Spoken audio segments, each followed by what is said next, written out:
Jill! Huwag mong hawakan ng kahit ano! Tapos na ang drawing ko. Ipapakita ko sa'yo. Gusto ko ng milkshake. Madali lang yan para sa mga kababayan natin. Gagawin nila ang pinakamahusay na milkshake ng buhay mo. Oh, talaga itong pinakamadaling gawin. Magsisimula ako sa Nutella. Ang sarap. Gusto ko pa ng higit, pero hindi pwede. Kailangan kong gumawa ng milkshake. Kaya, isang kutsara sa baso. Oh, hindi ko kaya. Oh, oo. Ang sarap nun. Kailangan ko ng gatas para sa milkshake ko, syempre! Kaya, ibuhos natin ang ilan sa isang kaserola at magdagdag ng kaunting kakao. Oh, napasubsob ako. Pasensya na. Idagdag natin ang natitirang kakao sa gatas at haluin ang lahat. Kailangan nating maghintay para ito kumulo. At ang paborito kong tasa. Oh, ibinigay ito sa akin ng apo kong si Vicky. Ibuhos natin ito dyan at lagyan ng whipped cream. Tapos na! Para sa'yo ito, aking anghel. May papakita ko ba sa'yo kung paano gumawa ng tunay na obra maestra? Magsimula na tayo. Kailangan ko ng isang bar ng tsokolate. Masterfully nating tatanggalin ang balot. Ilalagay natin lahat sa isang kaserola at tunawin ito. Magaling! Natunaw na ang tsokolate at maaari na natin itong ilagay sa hulmahan na teddy bear. Kailangan nating palamigin ng kaunti ang hulmahan at hintayin ang tumigas ang tsokolate. Lola, ano? Oh, Jill! Ano ang ginawa mo? Kinain mo ba ang lahat ng Nutella? Oh, Lola, huwag mag-alala. Meron akong mahusay na ideya. Sige, kontrolado ko lahat. Kunting gatas sa bote at haluin natin. Voila! Mayroon na tayong chocolate milkshake at kaunting whipped cream. Oh, oo! Sa palagay ko, kaunting tsokolate sa ibabaw ay hindi naman kalabisan. Isang straw at handa na akong maghain. Oh, ang galing! Chef? Sandali lang. Mabilis na ito. Kailangan kong pagdikitin ang dalawang hulmahan. At ngayon, ilalagay na natin ang milkshake sa loob. Ilagay ang straw. Ilang chocolate draggies bilang merienda. Siguradong magugustuhan ito ni Vicky. Wow! Ang ganda ng itsura ng lahat. Gusto kong magsimula dito. Sana masarap talaga. Tingnan natin. Masarap. Sis, ang galing mo. Kahanga-hanga. Ito ay tiyak na para sa aking lola. Mahal kita. Narito ang isang halik para sa iyo. Subukan natin ang iyong shake. Hindi masama. At ano ang nandito? Isang tsokolating oso. Astig! Subukan natin ito. Oh, ang sarap! Ano ang lasa ng oso? Oh, pure chocolate ito! Ang astig! Oh, at ang paborito ko, M&M's. Masarap! Chef, panalo ka!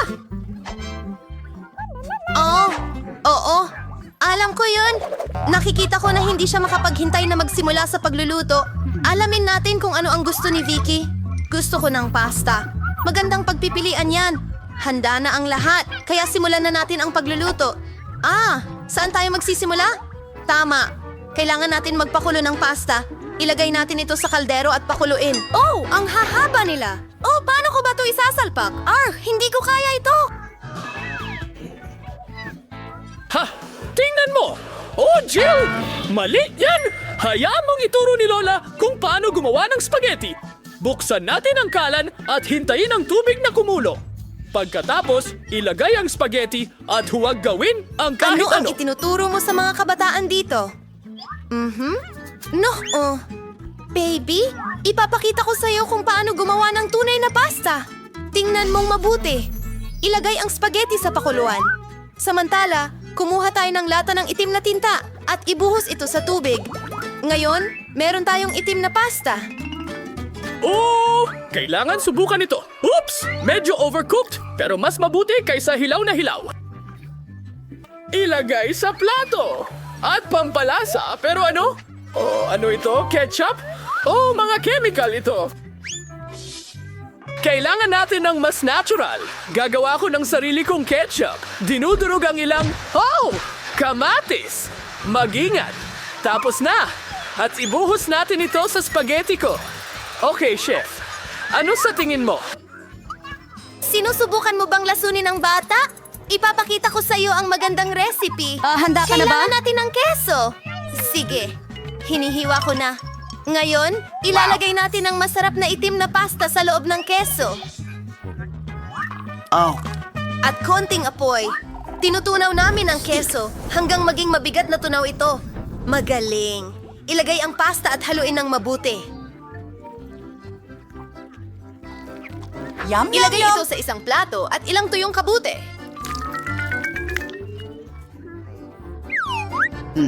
Sige. Tapos na. Oh, wow! Oh, salamat, salamat. Alam kong nakagawa ako ng obra maestra. Oh! Iyan ay apoy!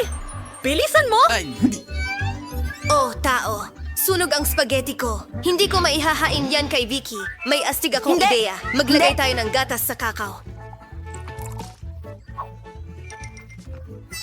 Oh, susubukan kong gawin ang parehong bagay.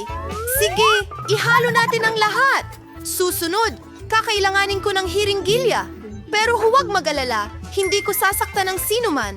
Kailangan ko lang makuha ang likidong tsokolate sa loob at kailangan ko itong i-freeze. Ayun. Tama lang sa plato. Kaunting whipped cream at tapos na. Wow! Ang bilis naman! Ano yan, kabute? Oh, hindi ko kakainin yan. Subukan natin ang pasta. Oh, frozen ito! Hindi! Sige. Wow! Wow! Ketchup ba yan? Tingnan nga natin. Wow. Tama sa tinidor at sa aking bibig. Ang sarap. Lola, mahusay na trabaho. Oh, Ano ang ginawa ni ate para sa akin? Wow! Chocolate pasta? Hindi ko pa ito natikman noon. Ang galing, panalo si Jill. Oh, sa wakas, nanalo na ako. Nakikita kong handa na lahat magluto. Alamin natin kung ano ang gusto ni Vicky. O nagets, ang galing niyan. oh! Yeehaw! Gawin na natin Tara ito. na! Una, basagin natin ang ilang itlog sa mangkok. Pagkatapos niyan, kailangan natin ng manok. Kailangang hiwain ito sa maliliit na piraso, katulad niyan. Wow. Gawin natin ito! Ipapakita ko sa iyo ang lahat. Ayos, maliit na yun!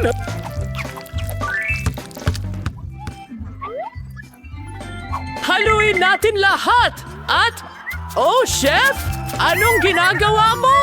Oh, tama! Salamat! Nakalimutan ko yan! Ngayon may mga nakakatawang hulmahan. Tingnan mo yan! Sige, ilalagay ang halo sa mga hulmahan.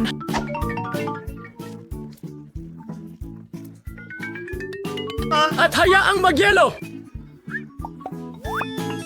Ipapakita ko sa iyo ang mas magandang recipe. Magkakaroon ako ng kamanghamanghang fish nuggets. Ang isda ay kamangha-mangha. Hiwain gamit ang kutsilyo. Sige, kunin ang file, alisin ang balat, at hiwain ito sa maliliit na piraso.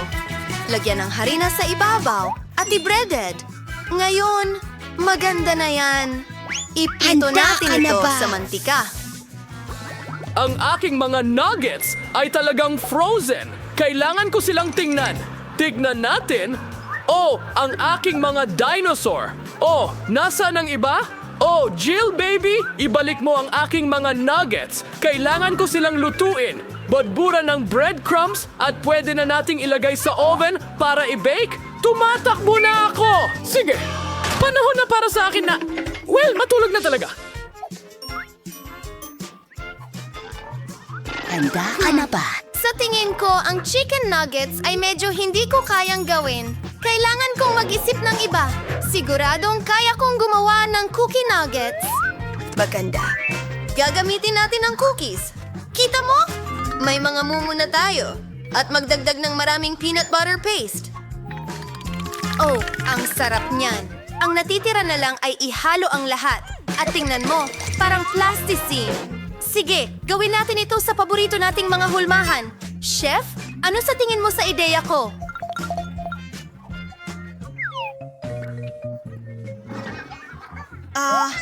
Medyo hindi man lang ikumpara sa akin. Handa na ang fish nuggets. Magdagdag tayo ng ginto. Ano sa tingin mo? Basta. I-grate natin ito sa mga nuggets.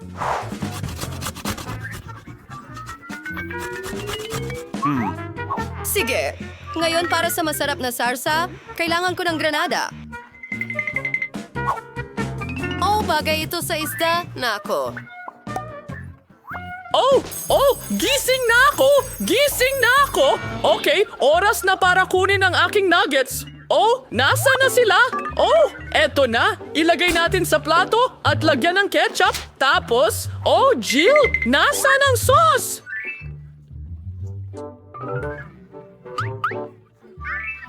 Pwede ko ring idagdag ang syrup na tsokolate. Bagay ito sa aking nuggets.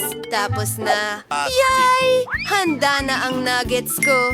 Gusto kong magsimula sa cute na baby dinosaur na ito. Napaka-cute nila. Kaya lumilipad na ang tinidor ko doon. Ang galing! Oo. Gustong-gusto ko ito. Oh, wow! Ano iyon? Tingnan natin. Iyan ba ay tsokolate? Ayos yon. Galing ito sa kapatid ko. Mahal kita. Wow! Ang sarap talaga. Plastic. Anong nasa loob nito? Mula saan gawa ang mga nuggets na ito? Parang alikabok at isda, kadiri. Kaya, sino ang nanalo? Si Lola ang panalo. Alam ko na ako ang pinakamahusay. Nakikita mo ba ang cute na kuting daga na ito? ang cute naman ng baby! Magiging kaibigan nito ng gagawa ng pinakamagandang portrait nito. Magmadali ka na kung ako sa'yo dahil nagsimula na ang oras. Well, hindi ko naman tututulan ng bagong kaibigan. Gayunpaman, hindi pa ako nakapag-drawing gamit ang likidong candy dati. Sana magawa ko ito. Oo, mahirap mag-drawing gamit ang candy, pero sa tingin ko, natutunan ko na. Ano? May kakaiba akong ideya kung ano ang kalalabasan nito. Ayun, ipakita ko sa'yo kung paano gumigamit talaga ng candy. Pero una, Bakit hindi ko subukan? Ang asim! Pero napakasarap. Gusto ko pa. Kakainin mo lahat ng candy ng ganyan. Wow, talagang ang maasim. Pero hindi ito tungkol sa pagkain, kundi tungkol sa magiging kaibigan kong pulang buho. Sa ganitong pagguhit, siguradong hindi mo ito makukuha. huwag husgahan ang aking gawa ng maaga. Ang gawaing ito ay magiging isang cute na pusa. Well, hindi ko alam na posible ito. Kaya, siya lang sa Diyo ay magiging napakaswerte. Ang pusang to ay talagang napakamapagmahal. Sa pamamagitan ng paraan tungkol dito, tapos na ang oras ninyo. Ipakita ang inyong gawa. Paano mo nagustuhan ang obra maestra ko? Diyos ko, huwag kang tumingin. Hindi maganda. Kakilakilabot. Jill, dapat nagdo-drawing ka, hindi kumakain ng candy. Ano sa palagay mo ang gawa ko? Hoy, ibang usapan na yan. Ginger, nakahanap kami ng bagong kaibigan para sa'yo. Sigurado akong magiging magkaibigan kayo ni Annie. Ibigay mo sa akin dito. Ang galing. Gusto ko siyang yakapin buong araw. Sigurado akong magiging kaibigan ko na si Ginger. Ang galing nito! Maglalaro ako kasama siya habang buhay! Hindi, ito ang pusa ko. Mga kaibigan, sa pagkakataong ito, isa sa inyo ang makakakuha ng napakamahal na regalo. Isang bagong iPhone na nasa kahon pa. Magmadali dahil tapos na ang oras ninyo. Gustong gusto ko ng bagong iPhone. Anong kawili-wiling paraan ng pagguhit? Sa tingin ko, ang teknik na ito ay tinatawag na grattage. Noong bata pa ako, ganito ako gumuhit. Pero matagal na yon. Ay nako, nabasag. Ano ang gagawin ko ngayon? Kailangan nating mag-isip ng paraan. Tama. Baka may bagay na angkop sa bulsa. Kailangan ding linisin ang mga bulsa minsan. Hindi ito pwede. Hindi. Kahit na may quiz. Ha? Sa tulong nito, matatapos ko talaga ang aking drawing. Ang galing.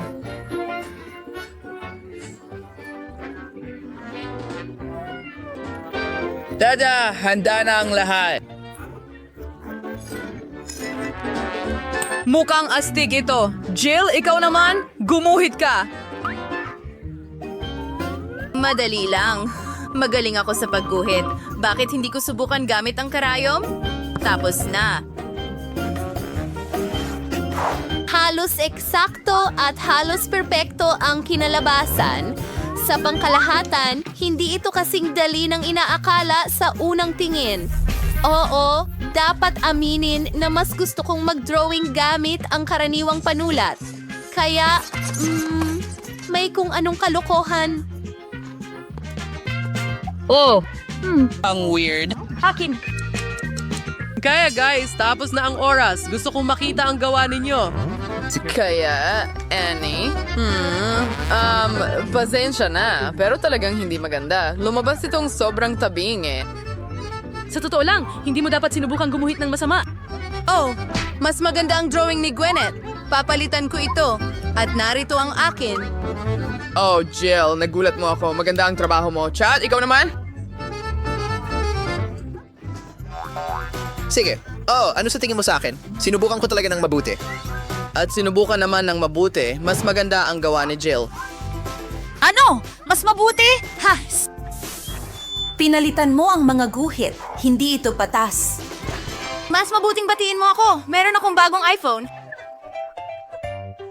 Nagtataka ako kung anong kulay ito. Ano? Nasaan ang iPhone? Ah, nakakatawa, hindi ba? Anong problema sa'yo? Binabati kita! Oh, talaga. Sa pagkakataong ito, isa sa inyo yung makakakais malaking manika na may magandang silisod. Hindi ko ito kailangan.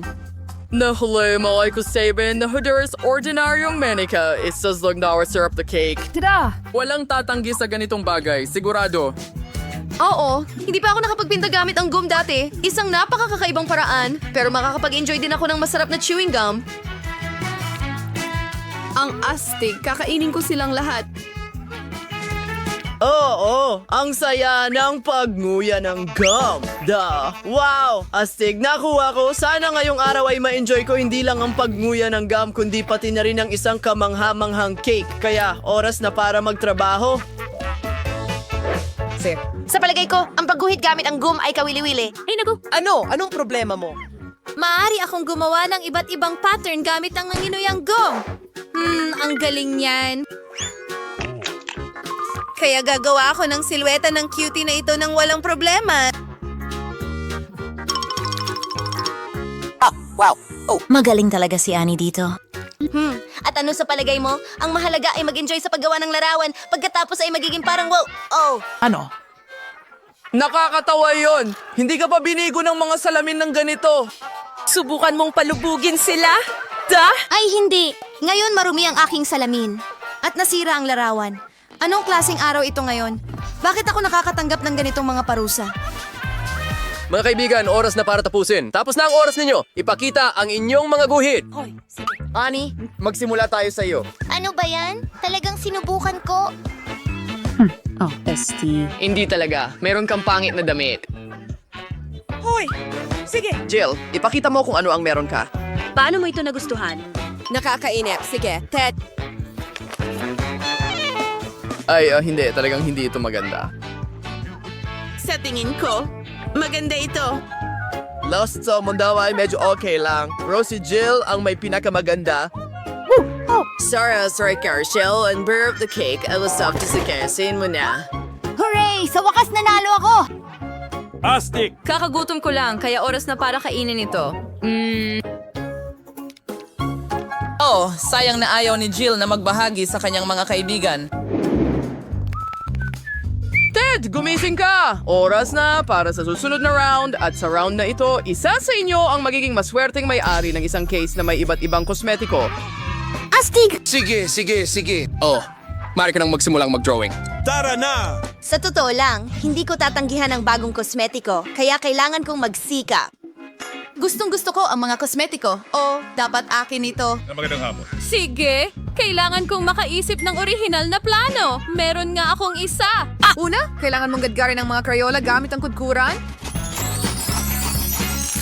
Ikaw sa Smile takes to ilang buntot ang maukulay na pollen. Susunod, ikakalat ko ito sa kahabaan ng balangkas ng kaso at pipinturahan ito Sa palagay ko, ito ay isang mahusay na paraan ng pagguhit. Siyempre, hindi lang iyon. Ang gadgad na tisa ay hindi dapat iwanang ganoon. Ngayon, kailangan itong takpan ng papel at plansahin. Tama si Jill. Gusto ko rin magkaroon ng orihinal na ideya.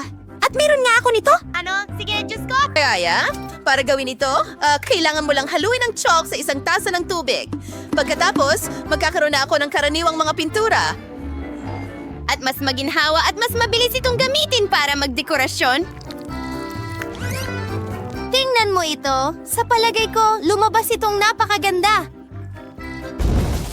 Oh, Annie, dahil sa'yo, na-distract ako. Ngayon nasira ang drawing ko. Nasunog ko lang ito. Nasunog? Kaya ngayon, akin na talaga ang kaso. Ay, hindi! Ay, hindi! Ano ang gagawin ko ngayon? Gustong-gusto ko talagang makuha ang makeup na ito. Oh, sino ang gusto makakuha ng mga kosmetiko? Oh, tapos na ang oras. Oh, Diyos ko. Jill, ano itong mancha? Hindi mukhang case ito. Ikaw, hindi. Umaasa ako. Annie, sana mas nag-effort ka pa. Ay, hindi. Bakit sirain ng husto ang drawing? Ay, hindi! Ted, bravo! Kakaiba, nakuha mo ang pinakamagandang drawing. Binabati kita. Ngayon, sa'yo na ang mga kosmetiko. Hindi ko sinasadya. Ano ang dapat kong gawin dito? Hoy, baka pwede mo akong lagyan ng makeup. Pwede ba? Hoy! Bakit ikaw lang? Gusto ko rin! Eksakto, may isa akong naiisip. Mga babae, maghanda na. Ngayon gagawin ko kayong mga tunay na dalaga. Kadam, anong ganda. Dapat nakita mo ang sarili mo. Dapat nakita mo ang sarili mo. Ano? Ano? Anong bangungot? Bakit niloloko ang mga babae ng ganyan? Ano? Hayaan mo akong tingnan. Ay, hindi. Bakit mangutya? Hindi ba ako pwedeng magbiro?